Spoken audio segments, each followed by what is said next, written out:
Well, as Canadians prepare for the end of the year, the economic outlook for 2023 does not look promising. And some investment professionals are encouraging people to cross their T's and dot their I's coming into the new year. Now, this comes following yet another interest rate hike by the Bank of Canada earlier this month, one by the U.S. Federal Reserve on Wednesday, and others by the Bank of England and the European Central Bank on Thursday. Meanwhile, investors continue to hope that the bear market will finally come to an end in 2023, although no one has a clear date in mind for when exactly that would happen. Well, joining us now to give us his outlook for 2023 and what investors can do to prepare is Brendan Caldwell, director at Caldwell Securities Ltd. Brendan, welcome back to Forum Daily. Well, good to be back, Nima, even in these dark times. Yes, definitely, Brendan. Now, considering we're just over 2 weeks until the end of the year, is there anything that investors should consider regarding their portfolio right now?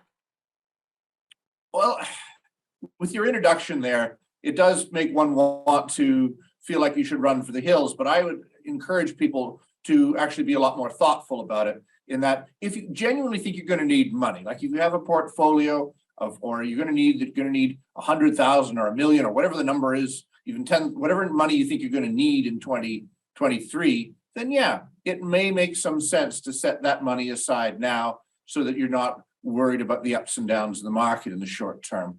But this pervasive negativity, the concern about interest rates going up, about inflation, about a recession, all of that has got the market somewhat negative. It's down today, but I think it's largely been absorbed into the market consciousness. So short of some other external shock hitting the market that we don't expect, I actually think that 2023 could be a very good year, surprisingly. Some interesting points to consider, Brendan. Now, in addition to these interest rate hikes, we know a lot of people are thinking about inflation, the rising cost of living. So, what would be the best way to hedge against inflation, especially coming into the new year? Well, it's a tough one, Nima, because it's it's affecting everybody in all different levels, from food prices, no matter what the CEO of Loblaws might say, to rents, to really almost every expense in life. But from a portfolio perspective, there are really two types of investments: ones that have fixed incomes and ones that have the ability to increase the revenue that they generate to the portfolio.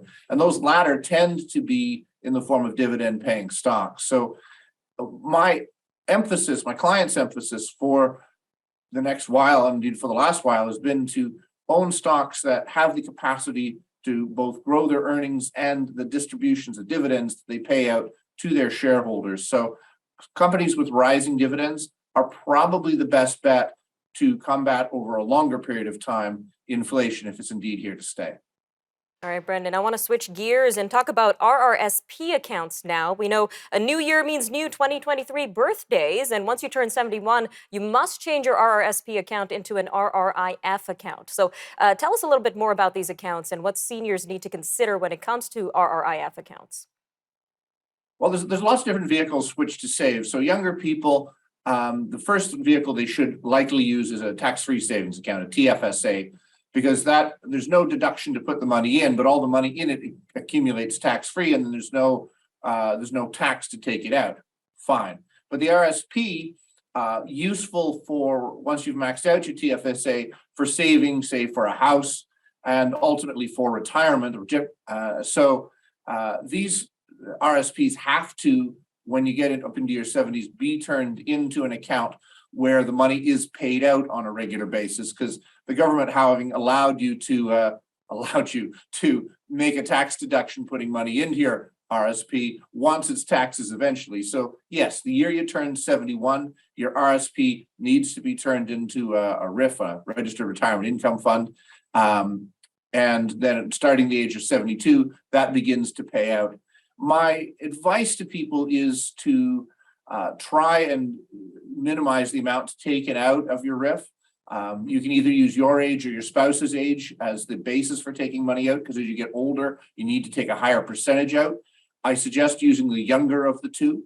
And unless you actually need the money for income, to take it out toward the end of the year, to give it the maximum time to continue to accumulate, because the money can still grow in these RIFs even after you're retired and grow on a tax deferred basis. Always a helpful interview, Brendan. Thank you again for your time today. Thank you, Nima.